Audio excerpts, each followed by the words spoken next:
You're agreeing with him. Yeah, basically, in that I would actually, I wouldn't yell at him. Okay, I yeah. Would, I would tell him about his grandfather. Right. Okay, good. Yeah. And what would you do? Yeah, the I hit him. You probably ask him for a cigarette. Yeah. No, he knocked the cigarette out of his mouth. You remind me of a case that I had myself. I had. I kick him. There's a man that used to live where I live right now, and he used to come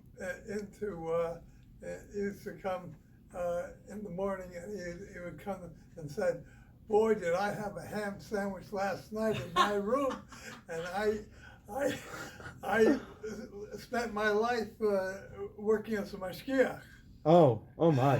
So I was terribly upset about such a thing, and I lectured to him, and I told him that it's mashpia on you to eat from some different animals, and it has a bad hashpah on you, and I was trying to give him scientific reasons why you shouldn't eat treif and this and that, and I don't know that I ever cracked. It was very hard not to crack, but I expended a lot of effort trying to Makes sense. on him. So what everyone basically is saying, though, would anyone here just ignore him and say, who cares if he's smoking? No, everyone will be bothered by Torah it. didn't say. Torah said you cannot eat fish with special signs and the animals, but Torah doesn't say don't smoke. Correct. This is only a mushal. This is not the real. No, it says not to hurt yourself. Yeah, this is not to cut yourself. No, This is- everybody's who's smoking, he's dying. Everybody will die. This year is not about not smoking. This is just a mushal. This is not the point. Yeah. Absolutely. This isn't the main point. The point is, though, everyone agrees they wouldn't just ignore him. It'd be very bother you that his grandfather, just what everyone else, I want to hear everyone saying is that his grandfather spent his whole life working on this and he doesn't even know. Yeah. If he hears the whole story and reads about his grandfather or whatever it is, and watches him lecture, on the video, and he still wants to do it, okay. Maybe not okay, but okay. But it's a real shame that he shouldn't even know. Yeah. He shouldn't. His grandfather worked so hard. It's a shame he shouldn't know what. So the way I heard it explains as follows: that fine, we're not missionizing at all, but in a sense, right? This man in the street who's unaffiliated, who doesn't keep Torah mitzvahs, he doesn't have any idea necessarily, or he doesn't really know that, right? What his grandparents may have given up their lives for. It's a shame. It's a shame that that so many generations tried to impart these ideas, right, from parent to child to parent to child under very, very difficult circumstances, and he's not even aware.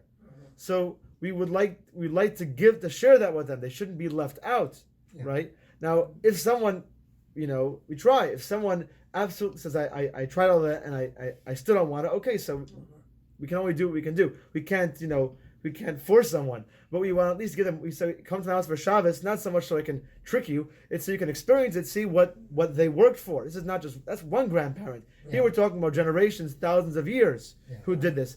And in our mashal, the grandfather wasn't being chased by the government, for lecturing against smoking. He wasn't being threatened, right? Here we've given this over, this tradition, under the most difficult conditions. It's a shame that someone shouldn't be aware of it. That's the idea. That's true. And that's why Moshe is telling them. He's saying the same thing. You're here 40 years in the desert because your parents didn't observe the mitzvahs. You really should know what this is all about. Yeah. You should know. That's what he tells them. And, yes. And that's over? The tangent. good. Yeah. Good. We're done with the tangent. Good. You can go back to smoking. Yeah. Now I'm going to have a ham You can sandwich and a smoke. cigarette. Yes. Only Canadian cigarettes. Okay. Canadian bacon. Yeah. Go on. How was that? Yeah. It's Loyal up to you. Yeah. You gonna say something? No. No. Okay. Fine. Next pasuk. Okay. Pasuk Dalet. Panim v'fanim. Face to face. Dibur Hashem imachem bahar mitoich ha'esh. Hashem spoke to you at the mountain from amidst the fire.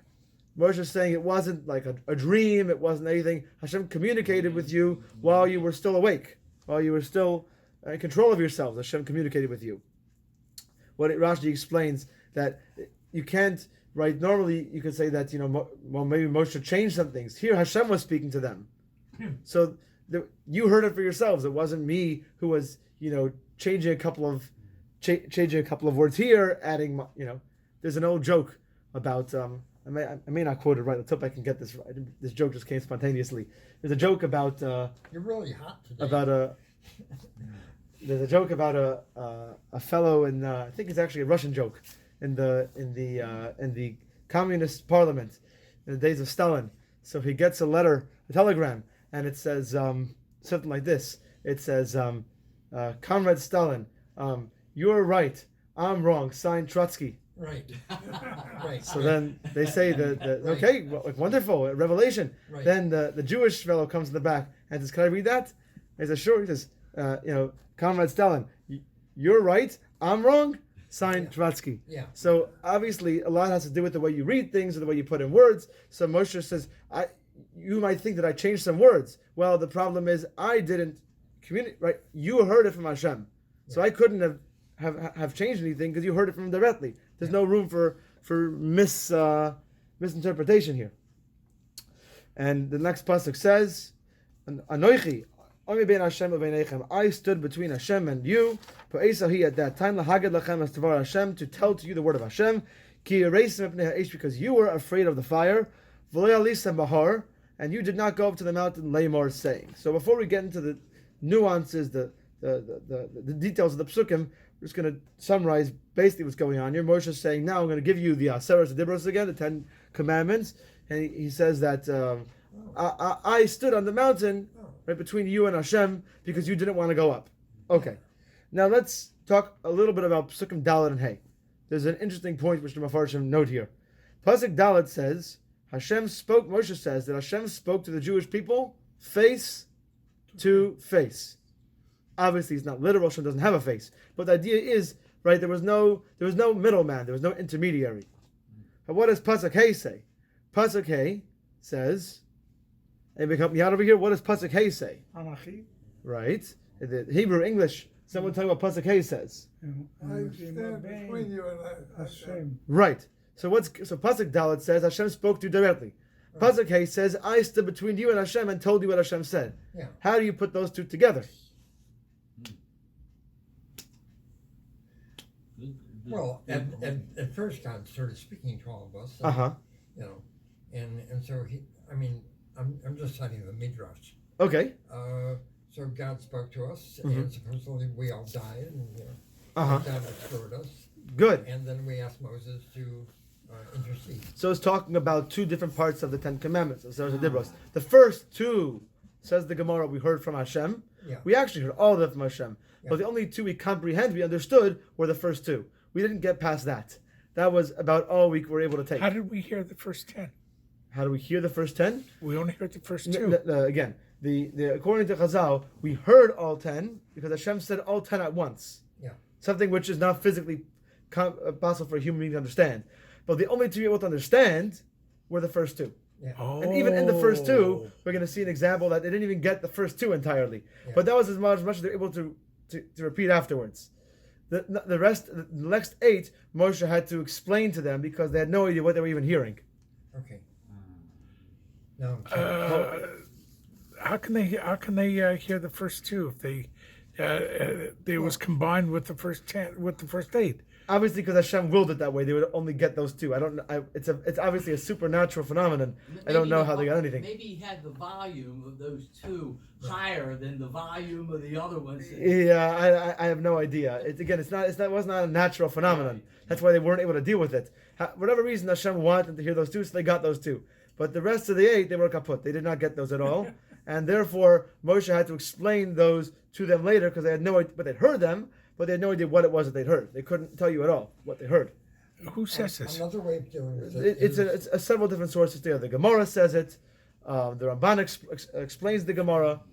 There are many. No, but I heard that they heard the first 2 and then they passed out, and then they asked Moshe to say the other 8. So Moshe said the other came through his voice. Correct. But the Ramban says here, it's not just the Ramban. It really goes back to the times of Chazal that they really heard with their ears all 10. Yeah. Hashem said all of them at once, all the first 10 at one shot.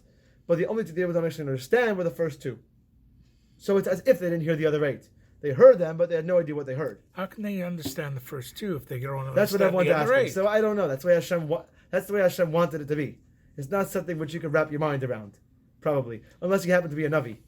And if you are, you should be giving the shir, not me. Had they heard all 10, then they never would have done Chatoim. Had they heard all the 10 commandments from Hashem directly. Right. So they say.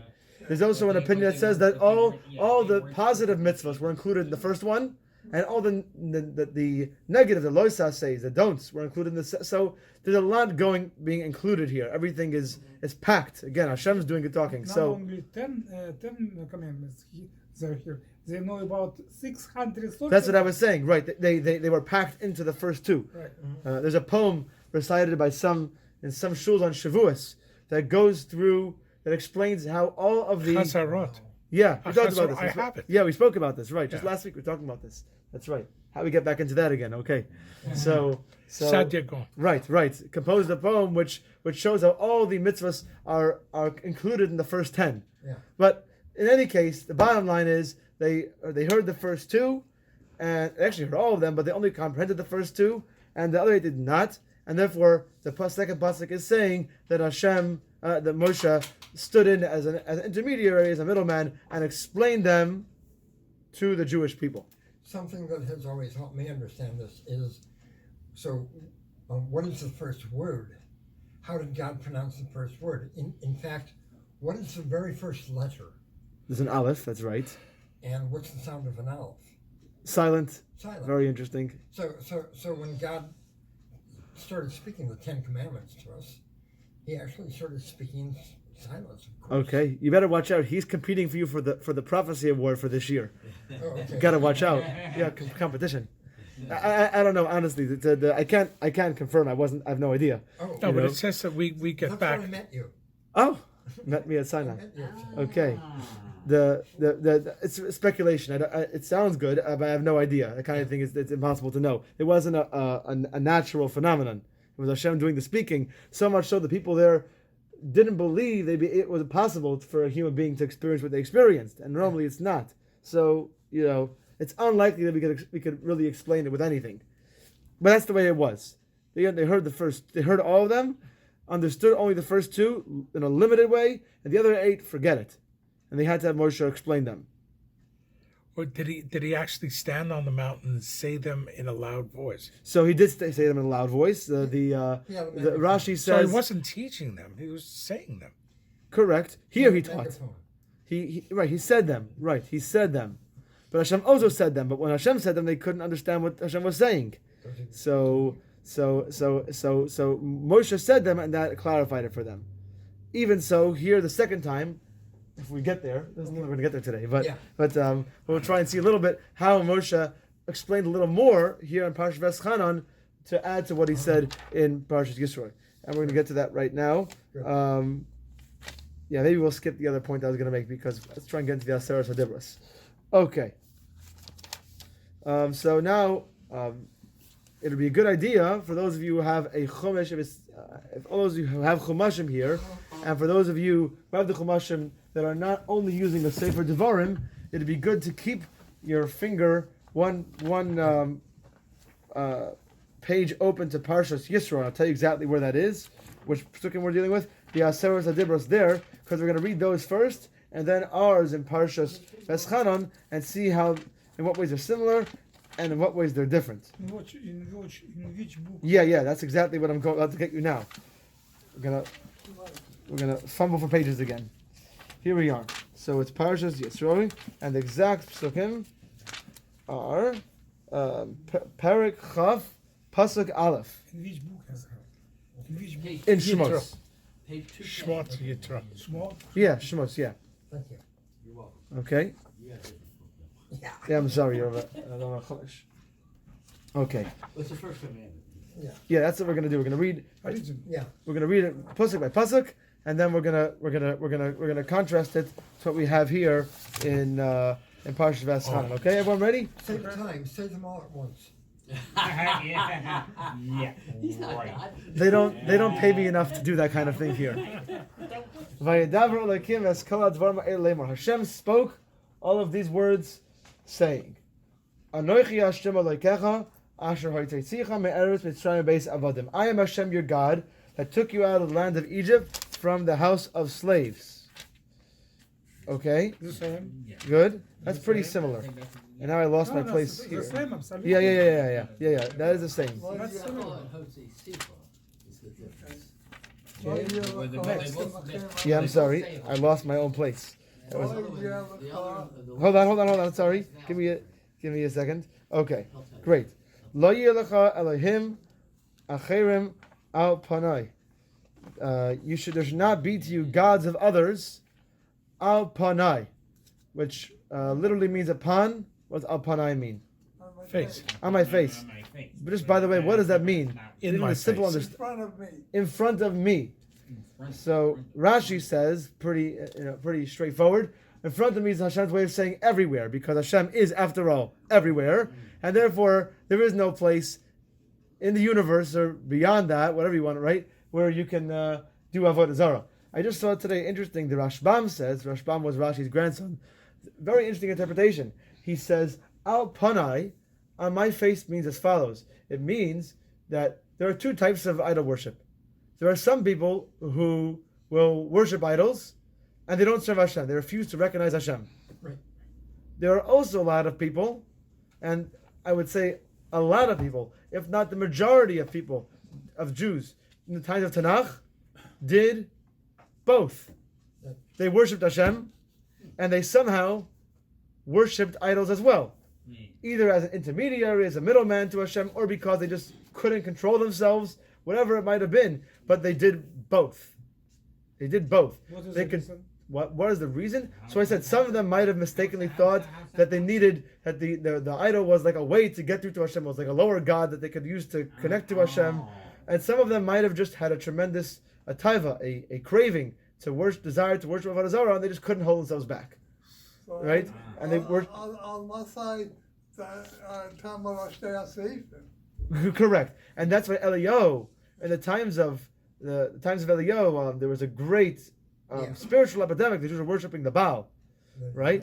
You had hundreds and hundreds of false Nevi'im, false prophets who prophesied for the Baal, and Eliyahu held a showdown. He got everyone together at Har Carmel and said, "All right, everybody," he said, basically, how long are you going to be bouncing back and forth? It's not exactly the words to use, that's the idea. He said to them, if you're going to worship Hashem, then do that. And if worshiping the Baal, then do that. But none of this two-faced business, right? Pick one or the other. But what does that show you about the people? What were they doing till then? Did they reject Hashem and worship the Baal? Well, they were doing both. They were doing both. And parenthetically, this describes us today too, for the most part. Now, we don't really worship idols in the simple sense, but most of us consider ourselves to certainly believe in Hashem and to serve Hashem. Nevertheless, I don't think, except for me, obviously, no one else here is perfect, That's and my fault. we probably do Averas all the time. Now, we don't consider ourselves to do Avera not serving Hashem. We just say we have weaknesses. We have weaknesses, right? It's not that we reject Hashem, God forbid. It's just that we make mistakes. So, in a certain sense, that was the way it was back then too. Many people might have worshipped idols, but they did consider themselves to serve Hashem. They just slipped a lot, and that's why the pasuk says, "Lo yilacha Elohim acherim al panai." There shouldn't be any gods of others upon my face. The Rashbam says that means that you shouldn't do it even if you believe in me. It should not be on my face. It's especially problematic when people try and do both. Right? They have all this far in the basement, the idol, and the idols is in the storage room. It doesn't work. You can't do that. So Elohim acherim al panai means gods on my face, being they're all mingled together. It's all mixed together. They used That's to how the have- Rashbam says it. I think they had a way of they had on the doorway. Right. As they closed the door, and there was the pestle. And if they open up the door, you Mhm. wouldn't see it. That's right. Yeah. They really were addicted to it. That's correct. Okay, let's keep going. Lo yisaseh fes. We're still in Parshas Yisroi. Lo yisaseh fes avachol tzimuni. You shall not make for yourselves any forms, any images asher b'shamayim imal that are in the heavens above, asher ba'aretz mitachas that is on the earth below, asher b'mayim mitachas la'aretz, or anything which is in the water underneath the land. Interestingly, the Plishtim, the Philistines, worshipped a god Fish called Dagon, Right. and Dagon. I doubt anyone's actually seen it. I don't think it's worshipped today, but it was a big fish. Right. It was in the form of a fish, probably because they lived on the sea. The Philistines lived on the coast, so they attributed a sea god. But that's a good example of making an image of something underneath the ocean. Right. They had a fish, Okay. Dagon. And Dagon was supposedly neither male nor female. That's why they say doggone it. Oh, okay. All right, that must have been it. But Okay. in our time, we have, except Jewish people, they have image of God, like Christian. Oh, that stuff. Yes, yeah. Okay, that's a sensitive topic. Okay, yes, yes. That's true. So there's a Yeah, there's Dagon some shady and stuff going on there. There's a Dagon and there's a Siraj. That's different kind of a Dagon. This is Dagon. Yeah, different word. Okay. Some worship that too. Okay. Pasuk Hey. You should not bow to them. You should not serve them. Ki anochi Hashem Elokecha. I am Hashem your God. Keo Kana, a vengeful God, poiken avos abanim, who visits the sins of the fathers on the sons. Al shuleshim al ribeim, and the third and fourth generation of son to those who hate me. Why would Hashem punish children for the averos of their fathers? They visited. If they follow this Because fathers, they didn't. Yes. Because If they they- didn't. Yeah, because they didn't learn from the mistakes of They're the still fathers. doing the same things. Yes, it's not talking about. Usually, it would not be talking about descendants of the tshuva. It's talking people who are making the same mistakes, doing the same things, Right. and then they're responsible for that too. This Pokade Avano says they visit the in other words they see the earlier generations doing the chet, and they do it because they've seen it from the earlier generation. Right. Pokade Avano. Correct. Right. They might think it's okay, you know. Yeah. Correct. Yeah. Yeah. But certainly, normally, if one does tshuva, is not making those same mistakes that his ancestors made, he would not get punished for them. That doesn't mean he'll necessarily have an easy life. Hashem has other reasons for doing things, but he was not normally going to get punished for something that he didn't do normally. Okay. He does kindness for thousands of generations. Those who love me, and for those who guard my mitzvah. So the first commandment is more or less the same. There are little differences, but nothing big. And the same goes for the second commandment. We're not going to really go into it. It's own word for word. But here we go to the third commandment, Parsha Yisroel Pasuk Ches, and we're going to see a lot of differences. Okay, we're in Parsha Yisroel now. Zachar es Yom HaShabbos lekachor, to remember the day of Shabbos, to sanctify it. Sheishes Yom Tavoid, for 6 consecutive days you shall work. V'yasisa kam lachtecha, and you shall do all of your chores. V'yom HaShvi'i, and on the 7th day, Shabbos l'Hashem Elokecha, is a day of rest for Hashem your God.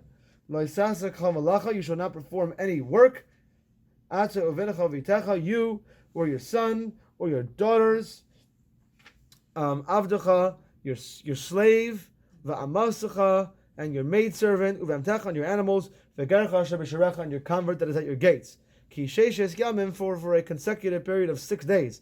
Also Hashem as Shemaim v'Haaretz, Hashem created the heavens and the earth. As a yom v'Haskal asher bam, the sea and all that is in it.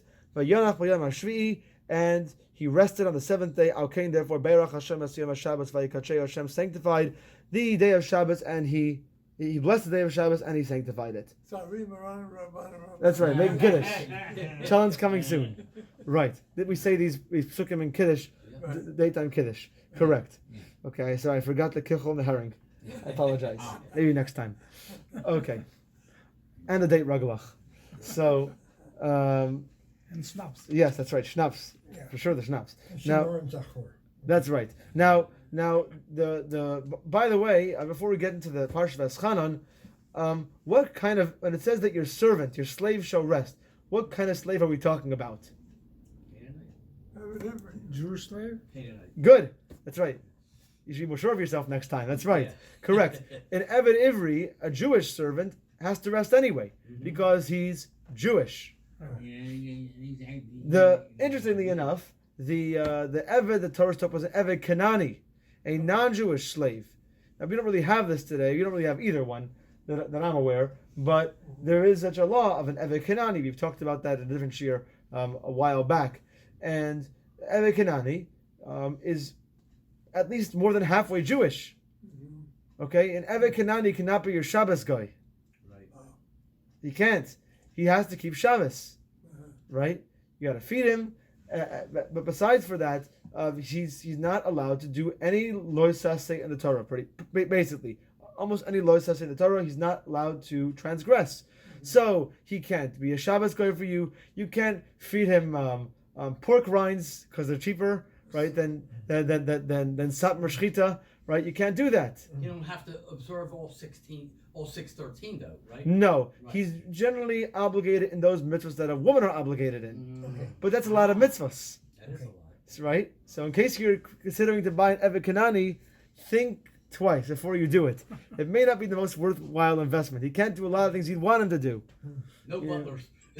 Right. You figure, he'll turn the lights on me on Shabbos. Oh, no, he won't. And guess what? You have to also give him a bris milah. Good luck with that. And you have to give him a share of your car on Pesach, right? I think. I'm not sure about that. Maybe I may be wrong about that. But you can't eat your car on Pesach until he has milah. So if he's tough or obstinate or stubborn, I feel bad for you, right? And all kinds of things that you have to do. Not to mention feeding him and supporting him and stuff like that. It's a big deal. So not necessarily the best idea to buy one of these guys. But that when the Torah says your servant should rest, it's talking about Eved Kanani. Eved Ivri certainly has to. He's Jewish. Right. Okay. How about a robot? A robot? Yeah, Is a robot? Can a robot be Jewish? So No, assuming it doesn't break when you turn it doesn't in the have a mikvah. brain. Not human. As long as it doesn't break when you immerse it in the mikvah. Oh, okay. That's not. Yeah. Whatever. That's not. Okay. So Rusting robot. yeah. So okay. So now we're gonna look at On the seventh day he rusts. he rests. That's right. Rest in the seventh day. Oh. Oh, he rusts. Oh, he rusts. Okay. I didn't get that. Oh, he Okay. rusts. Yeah. Rusts on the seventh day. Okay. Fine. Like the tan. Yeah. Okay. So now we're going to look at Parshas Veschanan, and we're going to see a very different, very different version of that commandment.